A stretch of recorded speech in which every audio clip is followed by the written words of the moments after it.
Good morning. Pastor Russell here today, welcoming you to another devotion this morning. And I am so thankful for y'all today. I want you to know that I never get tired of saying that on what you mean to me. And today I want to share with you a thought about God's amazing grace. What an awesome thing that is today. And to know how much God loved us. And gives his amazing grace to those of us who didn't love him, did not want anything to do with him. And the Bible clearly tells us that. And I want to look in Luke chapter 23, verse 42 and 43. And he said unto Jesus, Lord, remember me when thou comest into thy kingdom. And Jesus said unto him, Verily I say unto thee, today shalt thou be with me in paradise. What a wonderful, wonderful example of God's amazing grace that day on that ugly sight of three men hanging on crosses, dying, blood. It was an awful scene. But in the midst of all that, God's amazing grace shone through. It's an awesome thing when you stop and think about it. It's a wonderful example when Jesus told this thief on the cross, today you shall be with me in paradise. There were two men. We know the story. Hopefully, if all of you do, on that cross that day, one on either side of Christ. He's in the middle. Two thieves are on each side, and one on each side, and they were paying for the things they had done. They were criminals. We don't know exactly what they had done, but we know it deserved death. So it had to be pretty bad.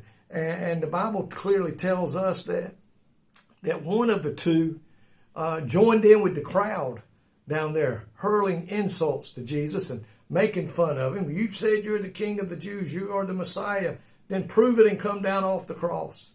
And all of a sudden, this one thief began to do the same thing. He said, aren't you the Messiah? Didn't you say you were the Messiah, the King of, you're Jesus, the Son of God? If you are, then save yourself and us. He was hurling insults at Jesus, making fun of him, just like the crowd was. But the thief on the other side of the cross, he rebuked that thief and said, do you not fear God? He recognized who Jesus was. Now, he may already have known that Jesus was the one that was doing the miracles and healing people and had come to know him as that, but he was already guilty of what he was guilty of. And after he rebuked that other thief, he then turned to Jesus and he said, remember me when you come into your kingdom. Simple little request. Remember me when you come into your kingdom. And Jesus looked at him and he said, verily I say unto thee, today you shall be with me in paradise. What an awesome statement. We today have received God's amazing grace. We have so much to be thankful for. And God's grace is often defined and mentioned as God's unmerited favor. My friend, we can't do enough to earn it. The Bible clearly states that we cannot do enough to earn God's amazing grace. But God's love reached out to us, that even when we were sinners, and like that old thief on the cross, when we ask to be forgiven and truly mean it, God extends his amazing grace to us. We don't deserve it. We can't earn it. But you know what? This shows how much Jesus loves us and how much he loved that thief that day.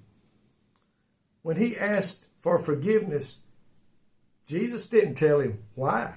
You haven't done anything for my kingdom. You wanted to live the way you lived all your life, and now at the end you want forgiveness.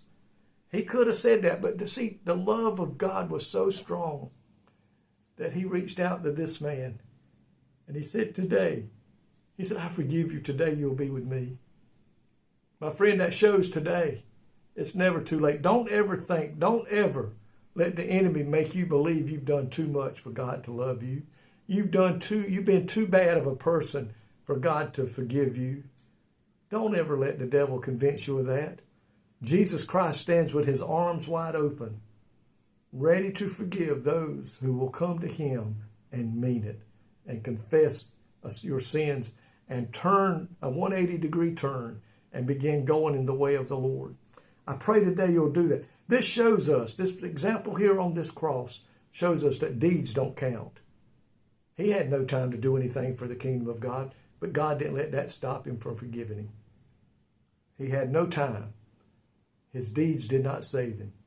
It was the sincerity in his heart when he said, Lord, remember me today. In other words, forgive me of what I've done and let me go home and be with you. And Jesus said, today you'll be with me. Thank you, Lord, for your unmerited favor, your amazing grace that reaches out to those that are lost and forgives us of our sin. I pray today, Lord, that you will help us be ready. Help us today to reach out and share that amazing grace with others, that they too can be added to the book of life. In Jesus' name, amen. May God richly bless you today is my prayer.